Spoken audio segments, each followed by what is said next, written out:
Gentleman asked an important question over here, and he asked if you have if there, and I just want to answer his question this way. Yes, there's going to be mandated care. Everybody's going to have health care. Yeah. There still is going to be there still will be people who don't have it. The estimates are that about 97% of Americans will be covered. There'll still be about 3% who are not, and these are people who just say, I'm not getting it. And nobody's going to take you to jail for not getting health care. But there will be certain incentives for you to get it, and there will be a mandate, but there still will be people who won't get it. Mm-hmm. Now look, this is the reality of the situation. So look, there are more questions. If anybody wants to jump in here, let's just dive right in. Just wanted to say, no matter what, everybody pays for health care. Yes. Yep. It's hidden in everything you buy. Today, if you go to lunch, part of your tab is health care. Yes. If you bought this bottle of water, about 1/6 of it is health care. Yes. 1/6 of everything you buy. This bottle of water, this paper clip, this thing, my shirt, expensive. 1/6 of the cost is health care. Yes. That chair, that car. And that is going to be 1/5 in another 4 years. Yes. It will be 1/5 of everything you have. The question is, can we cut costs? It still is on the table. We have not heard enough about it, but we need to do more of this. Yes. So look. Could you just take a moment to explain why healthcare costs are embedded in products and services that we get? It is the same. Oh, excuse me. It is the same way. Again, if you think about your monthly expenses, you have a cable bill, you have a child care bill, you have an educational bill, you have transportation bills. When you add up all of your bills, one or two are going to be extremely high. Usually it's the mortgage and maybe education. When companies add up their bills, their fixed costs, things that they cannot change, healthcare by far is the largest. By far. It's more, as I said earlier, than mortgage. You're paying it. You just don't see it. It's hidden. And so when they add up their bill, it's healthcare. It's why we don't get raises. It's why our standard of living has gone down, because it's embedded in healthcare. Yeah. Right now, I can go across the street to a nonprofit where they've pulled everyone together in a room like this, and they said, ladies and gentlemen, your healthcare bills are going to go up 50% next year. 50%. And that should be happening at all your companies. I cannot believe you cannot know that that is happening everywhere in America. It keeps going up, up, up. It would be like not having a fixed mortgage, but someone saying tomorrow that your mortgage is going to go up 50%. That's what is happening throughout America, in every place, everywhere, and we will pay for it. You cannot excuse yourself by saying, I'm not going to be part of the healthcare system. We will pay for you. Hello. Some catastrophic thing happens, yes. I'm going to pay the $60,000 to give you whatever. You can't refuse care, because care in this country is not determined by the market. It's determined by physicians. It's determined do no harm. We will pay for you, even if you put on there in whatever decision you have made that you don't want it. You will get it. Okay, so let me just say this. Now he's done a great job, but let me just take it one more block for folks who didn't quite catch that. When you go and buy a loaf of bread, the company that produced the bread has employees. Whether they have a health insurance policy or not, they have to pay the cost of it. Yes. If they have a plan, the premiums have gone up by 100% in the last 10 years and probably will continue in that direction.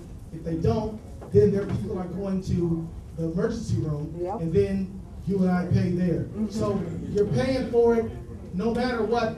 If somebody says, I don't want to be on any plan at all, as he said, if you show up in the ER, we're going to pay a lot of money to take care of you, because the hospital can't, you're going to have to get care. So that's how that goes.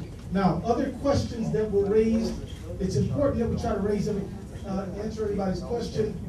Is anybody here from the state of Minnesota or government who's an administrator? Well, let me tell you, the fact is government can take, I've talked to small city councils like Fridley and asked them, what does your health care cost look like? Everybody's just going up. If you talk to nonprofits, they're going up. You know that in General Motors, they spend more. The county's going up. If you spend, we spend more money. Well, General Motors spend more money on healthcare than on steel, coffee. Starbucks spends more on healthcare than coffee beans. So this is the reality. What I urge everybody to do, if you don't like the way it's shaping up, then you get involved in this process and share your views. My staff has written down, my staff has written down what everybody said. Even though I've made myself clear on how I look at these things, my mind is not closed. I'm open to the dialogue, okay? So look, let's just stay involved in this conversation. And I'm telling you, even folks who are really against the Klan, it's hard for me to believe that you think the status quo is okay. Speak up. If it's a straw man, though, then tell me what you would want to do. I mean, one gentleman said, if you don't like this plan, what's your alternative? We're open to hearing. This healthcare debate. Health savings account. Listen. Okay, okay, I heard you. You said HSA, Mike, write that down. We heard you.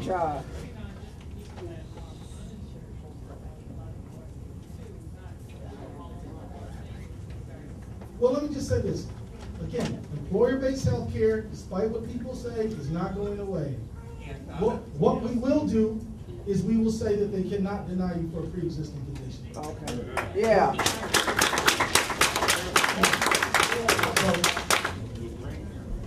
I wanted to just add this last nugget to it as we get ready to go.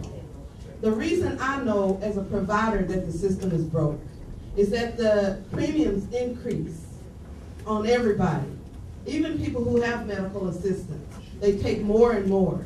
But as a provider, I can guarantee you the amount I charge and the amount I get has not increased in the last 10 years. I can tell you that for a fact. You can come to my office and check the books. It has not changed. So although the money they get from health partners is bigger, it's not coming to the people who are doing the work. In fact, we have limits that if some of them is after 60 days, you don't get your bill in on time, they won't pay you. But if they overpaid you, they can come back a year and a half later to take their money. All right. The law is messed up. Here you go, brother. So let's just say the money is in there. We need to have that, the insurance companies taken to task. And this is America. We need capitalism and free market. We need competition. And I think if all of us are involved and they have a state option, they will have to sit up and pay attention. And that's what we need to do. All right, everybody. Look, we're over time. I want to first of all, listen, hang on. Look, we've had a great forum. This debate is not over. Okay, it's not over.